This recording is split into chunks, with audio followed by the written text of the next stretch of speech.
Talvez você não conheça o país que vamos falar no vídeo de hoje, mas é muito provável que você tenha algum produto fabricado com matéria-prima deste lugar. Afinal, estamos falando de um dos maiores produtores de algodão do mundo, uma matéria-prima que pode estar tanto na sua roupa quanto nas notas de dinheiro e até mesmo em produtos de higiene pessoal. Um país que, apesar de ser o mais populoso da Ásia Central, ficou muito tempo isolado e sua população sofreu uma das ditaduras mais rigorosas do mundo. De qual país estamos falando? Como o algodão se tornou importante para o país e, ao mesmo tempo, provocou uma das maiores catástrofes ambientais do século passado? Se você quer saber as respostas, preste atenção nesse vídeo porque até o final vamos ampliar o nosso conhecimento global sobre o Uzbequistão. E se você se interessa por assuntos militares, com certeza vai gostar do nosso canal Conhecimento Militar.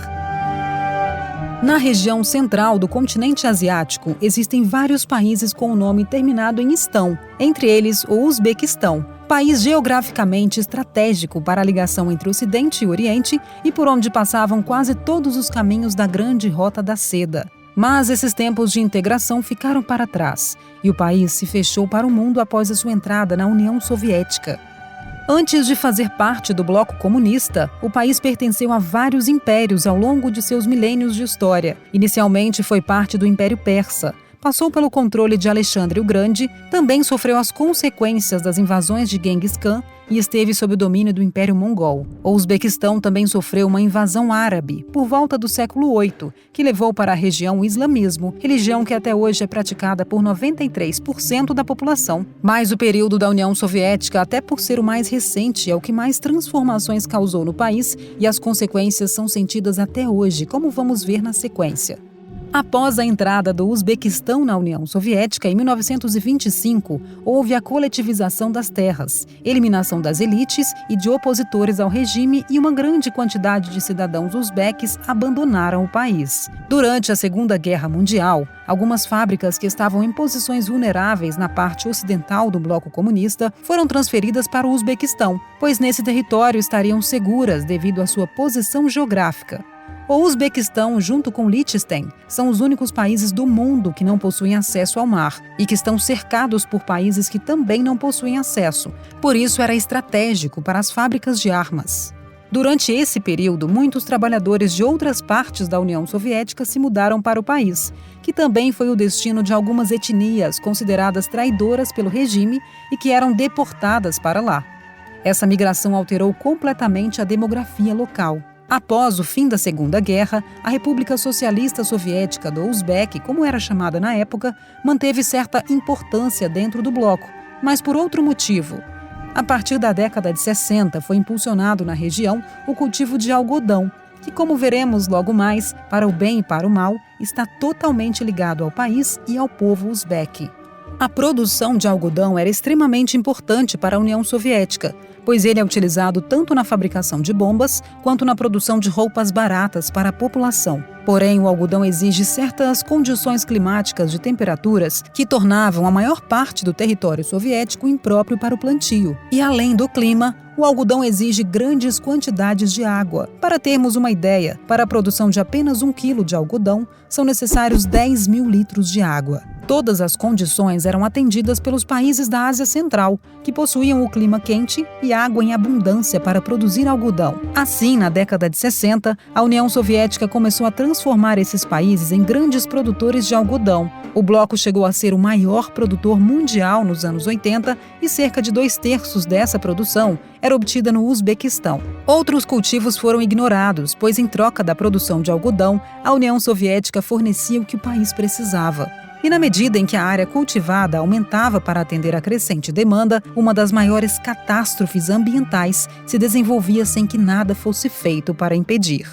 A produção de algodão foi a grande responsável pela tragédia do Mar de Aral, que, apesar do nome, é um lago de água salgada e era abastecido pelos 2 maiores rios da Ásia Central, o Sirdarya e o Amudarya. Com a utilização da água, tanto nos rios quanto do lago, o nível começou a baixar. E o Mar de Aral, que era o 4º maior lago do mundo, com uma superfície de aproximadamente 60 km², hoje possui apenas 10% dessa área, e seu entorno se tornou praticamente um deserto. O desastre se tornou ainda maior pois além da retirada de água para a irrigação, os rios recebiam parte dos fertilizantes utilizados na lavoura e com a redução do volume de água, houve maior concentração de substâncias químicas e toda a vida marinha foi destruída.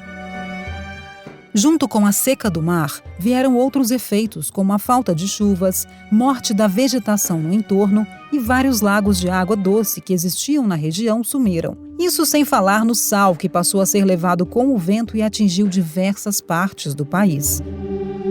Mas e após o fim da União Soviética? Será que as coisas melhoraram para o Uzbequistão? Na verdade, para a população não mudou muita coisa. Com o fim do bloco comunista, Islam Karimov, que já era secretário-geral do Partido Comunista no Uzbequistão, se elegeu presidente, o que poderia significar liberdades, tanto civis quanto em termos econômicos, acabou apenas se transformando em outra ditadura. No poder, Karimov reprimiu qualquer tentativa de oposição e se elegeu diversas vezes presidente, sempre em eleições suspeitas de fraudes e nas quais recebia mais de 80% dos votos. O presidente comandou o país até morrer em 2016. E durante seus mais de 26 anos de poder, várias denúncias de violações dos direitos humanos foram feitas. Houve repressão e perseguição da oposição, relatos de torturas e desaparecimento de pessoas, controle dos templos e mesquitas e até um massacre com mais de 180 mortos em uma manifestação. Karimov isolou o país e, como vamos ver na sequência, literalmente escravizou a sua população. Com o fim da União Soviética, o algodão passou a ser a principal fonte de recursos do país e, para aumentar os ganhos do governo, era utilizada a mão de obra escrava. Durante o período de colheita do algodão, praticamente toda a população do país era obrigada a trabalhar de graça na colheita. As escolas fechavam e tanto os professores como as crianças eram enviadas para o campo. Até mesmo médicos eram obrigados a deixarem seus postos e irem para a colheita, onde cada cidadão tinha sua cota diária de algodão para colher. E quem se recusasse estava sujeito aos castigos impostos pelo ditador. Com esse sistema, o Estado fornecia mão de obra de graça aos fazendeiros, que eram obrigados a vender o algodão para o governo por um preço bem abaixo do valor de mercado. Logo, o algodão era vendido no mercado internacional, gerando grandes receitas que, em parte, eram desviadas para manter o luxuoso estilo de vida do ditador e de sua família. Com a morte do presidente ditador, assumiu o poder Shavkat Mirziyoyev, que era o primeiro-ministro do país desde 2003. Primeiro, ele assumiu de forma interina e, após a realização de eleições, onde foi eleito com 88% dos votos, assumiu definitivamente o poder. Parece que ele herdou a popularidade do seu antecessor, ou pelo menos os métodos de fraudar uma eleição. Por ter feito parte do governo anterior, era de se esperar que nada mudasse. Mas Mirziyoyev surpreendeu a muitos com algumas medidas adotadas. Presos políticos foram soltos, mais de 17 mil pessoas tiveram seus nomes retirados de uma lista negra que era feita pelo regime anterior e algumas restrições para a liberdade de expressão foram retiradas. E talvez a medida mais importante para o povo uzbeque foi tomada pelo presidente no ano passado, quando finalmente foi abolida a obrigação do trabalho forçado na colheita do algodão. Segundo o relatório da Organização Internacional do Trabalho, na colheita de 2021, não foram registrados trabalhos forçados e nem utilização de mão de obra infantil. O novo presidente também começou a tirar o país do isolamento e, com a abertura, milhares de turistas estão tendo a oportunidade de conhecer lugares maravilhosos e únicos, como a cidade de Samarcanda, que está habitada há mais de 2.700 anos, quando era um importante ponto da Rota da Seda. Também é possível visitar no país um monumento de culto tanto para cristãos quanto para muçulmanos e judeus.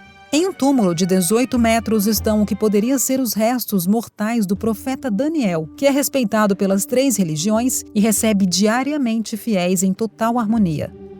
Mesmo com a abertura ao exterior e as mudanças realizadas pelo novo presidente, o país ainda é considerado atrasado e precisa avançar em muitos campos, principalmente no estabelecimento da democracia, pois novamente o presidente foi reeleito com mais de 80% dos votos em eleições duvidosas e novamente os protestos estão sendo reprimidos com violência no país. E agora, como sempre, é a sua vez. Você já conhecia o Uzbequistão? Pensa que com a abertura esse país pode voltar a ser um importante elo de ligação entre o Ocidente e o Oriente? Deixe a sua opinião nos comentários e enriqueça o debate. Muito obrigado por assistir até aqui. Abraços e até o próximo vídeo!